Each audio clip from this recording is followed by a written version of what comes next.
iOS, it's only sport. Martin Devlin, Lachlan Moore. Great pleasure again to welcome back onto the program World Cup winner, All Black legend, Sir John Kirwan. Welcome back. Man, how are you, mate? Bonjour. Bonjour. Already talked to Fitzy on the program. Very, very excited indeed. You've been there before. You know what it's like to play in a World Cup final. So what are the players, do you think, going through in these last couple of days?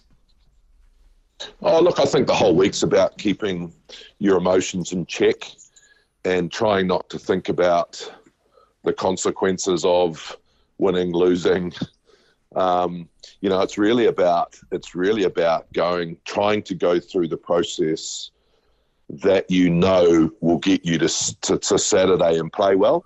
So the last few days, those emotions ramp a wee bit. So you've just got to keep them in check. It's no use thinking about winning the World Cup. It's no use thinking about losing the World Cup.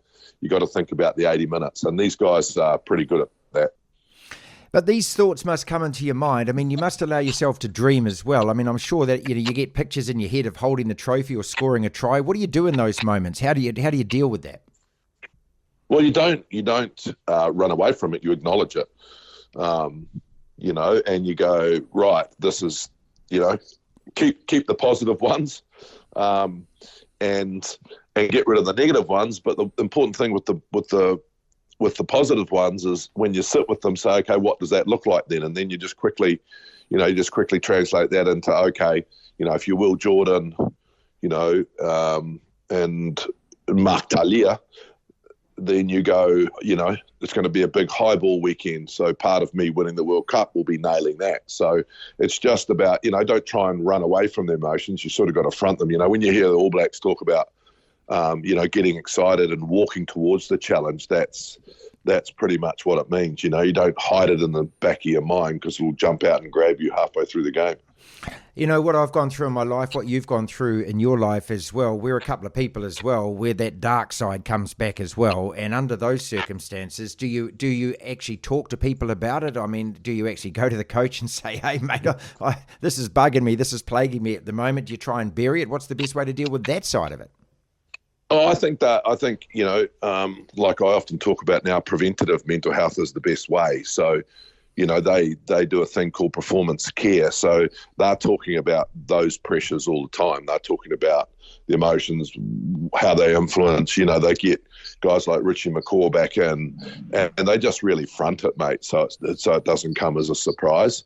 And that's an easier way to manage it, is to prepare yourself for every case scenario. John, when you've got these guys who are so close to you, they call it a band of brothers and things, and you're going to go into that dressing, into war and things. Just talk us through those kind of moments. How precious is that? Because it's something that all of us try and imagine what it must be like, but none of us have a bloody clue. Well, it's just, like Mark, we talk about it a lot.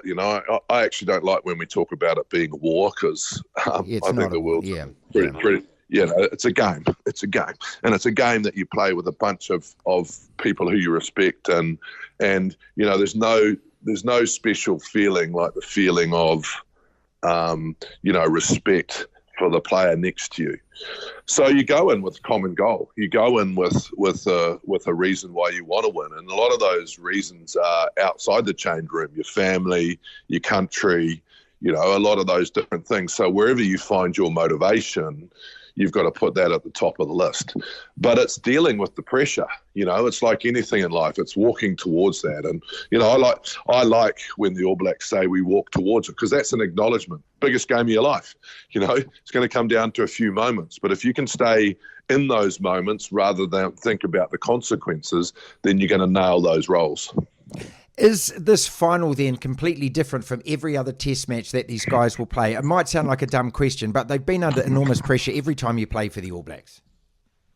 Well, I think the experience of the guys that have won one and lost one, you don't see Aaron Smith talking about the win in 2015. He's talking about the hurt of 19, right? Yeah. And getting knocked out. So the experience of the guys, I think you've got to get to the World Cup with guys who don't realise how important it is, because they're just playing and the pressure doesn't matter. And then you've got the guys that are that are, and they know what it feels like, and they help the team along. So I think the balance between experience and, and first-time outers, that's an important mix. But the interesting thing about this week is I think South Africa have probably named their most experienced side.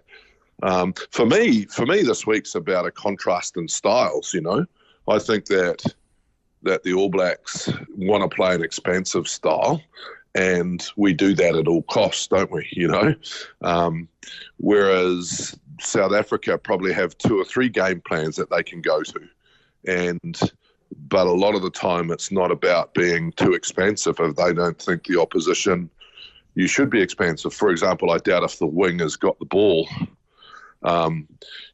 against England. Yeah. Or I don't think the centre had a pass.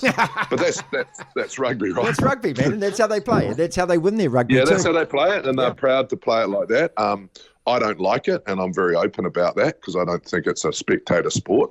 But the thing we need to be careful of is that this is a smart rugby team. They could bring that game. They could bring an expansive game. I remember when they came out against England in the final, we were expecting the game of high kicks and that sort of stuff, and they played it a lot more. So, I think the 2 best sides have made the World Cup, and so it comes down to a challenge of styles. And, the 3 things that are really, really important for the way we want to play is Wayne Barnes. Yeah, Right? How's he going to let it go? Because we can't afford to be going to 2 rucks, and then it gets stopped. So we need to have 6 or 7 rucks early, 10 rucks early, really run these guys around. So for me, staying disciplined, understanding how Wayne wants to referee will be important in us getting a flow in the game to run their big men around. Plus also, obviously the frustration when we see them sitting down, when we see the guys with the water bottles coming on, and it did that during the semi-final, and I think Ben O'Keefe told one of them to leave at one stage. I mean, how do you prevent that? Is there any way that World Rugby can say, hey, look, you guys aren't meant to be on the field. If you're tying your shoelace up, get off the field and tie it up, these kind of things? Yeah, well, I think that's a directive from World Rugby, and sometimes they are a bit slow in making those decisions, and they need to go, okay, this is what we want to see, this is what we want to do, and that should be a directive to the refs. So you should be able to take control of that, and the best way to do it is just penalise the team with the water boys on, right? Yeah, simple. And then they'll start worrying about it because a penalty could cost you a World Cup. But I haven't seen any directives come out. I haven't seen anything said about that sort of stuff. You can't leave everything up to the ref. He's got enough to worry about, The scrums are another thing because, we've seen key penalties being given at scrum time, and none more so than the last minutes of South Africa versus England. And we saw, us against Ireland, that we started to get those penalties.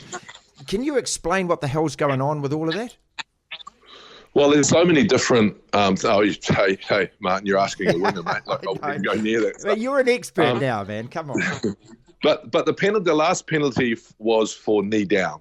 So the props are not allowed to drop their knee down. And sometimes when you got 2 ton of force and you hit, sometimes the knee drops to the ground, and that is a penalty. The other day, the English prop, his knee dropped to the ground, and then he got up very quickly to stabilise the scrum. So he brought his knee off the ground. What you saw in some of the photos was the South African prop boring in sideways on the English hooker, which is illegal as well. So the props have to stay straight, and they have to have solid engagement without putting their knee down. So the first infringement was the knee down, and that's what he, penalised on. One of the rules that I want to see in the future is the timing, right? Everyone says to me, okay, you don't like scrums. That's not true. I just think they should be executed within a minute, right? So we bring some speed back into the game.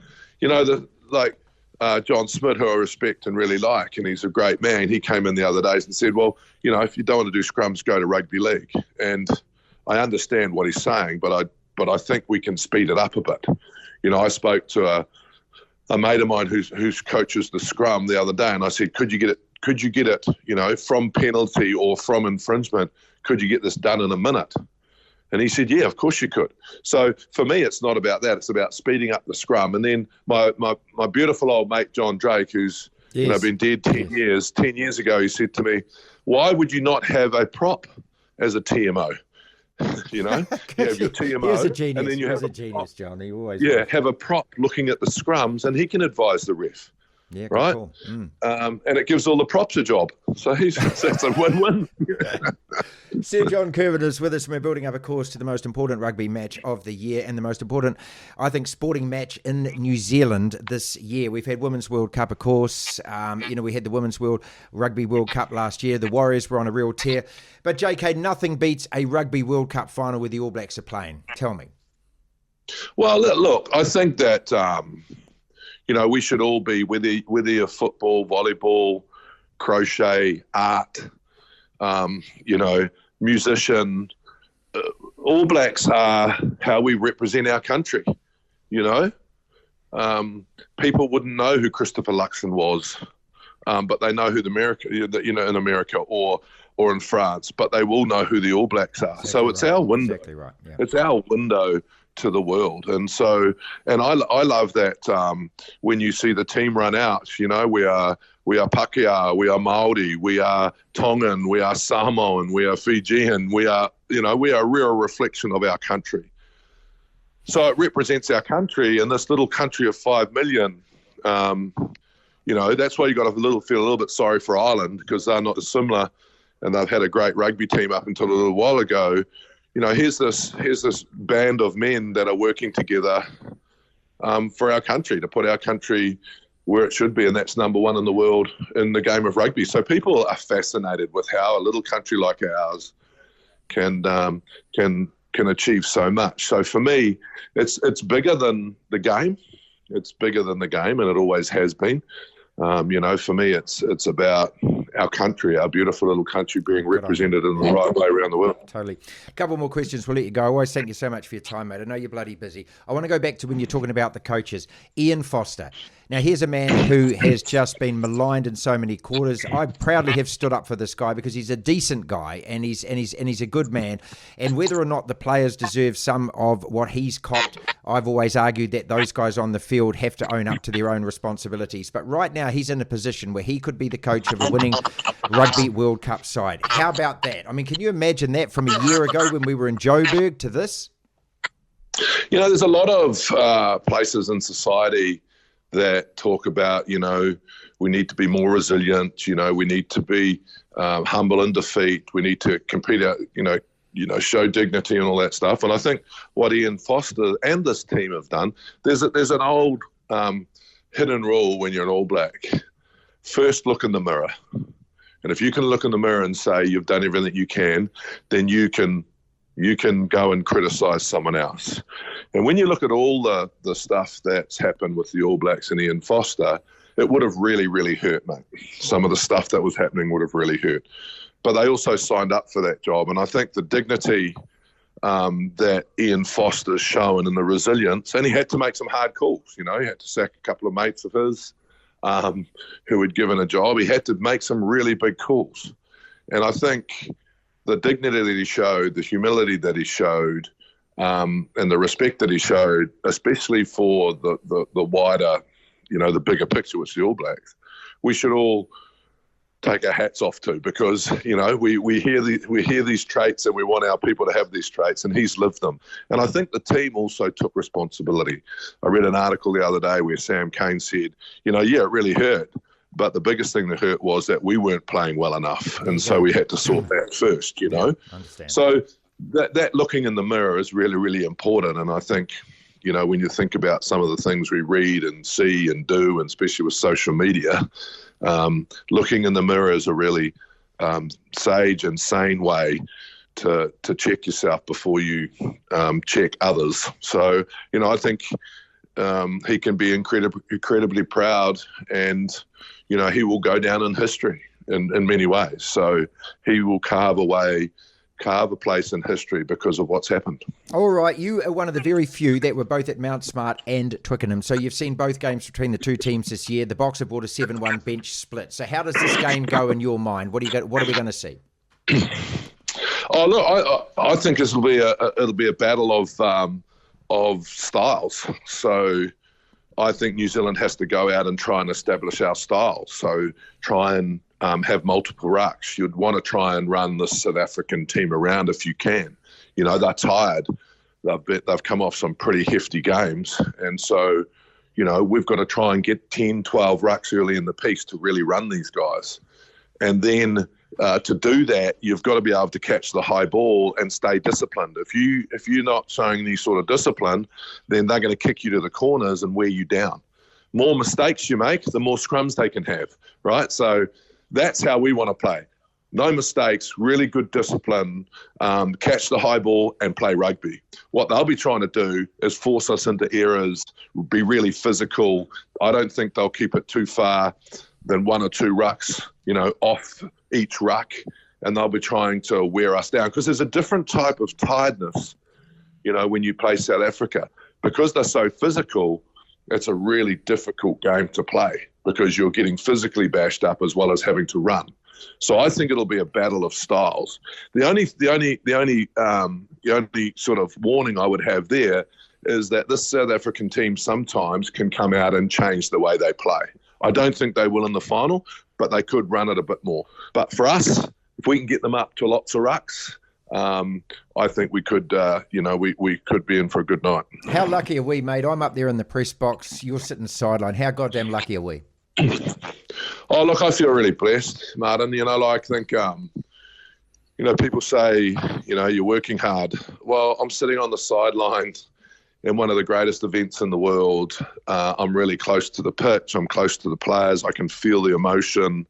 And I don't have to do the hard work. I don't have to do the running, Martin. You know, we don't have to do the shuttle runs and stuff. Yeah, it's a really special moment. I'm really proud of you know, this current All Black crop because everything was spoken about. And I know our little country will really benefit from an injection of positivity and, you know, just looking at a team that's been through, like we all have in our country, been through a lot, but they're working together. And they are working together to win an objective and put our beautiful little country back on top. Devlin. Unbelievable. Incredible. The platform.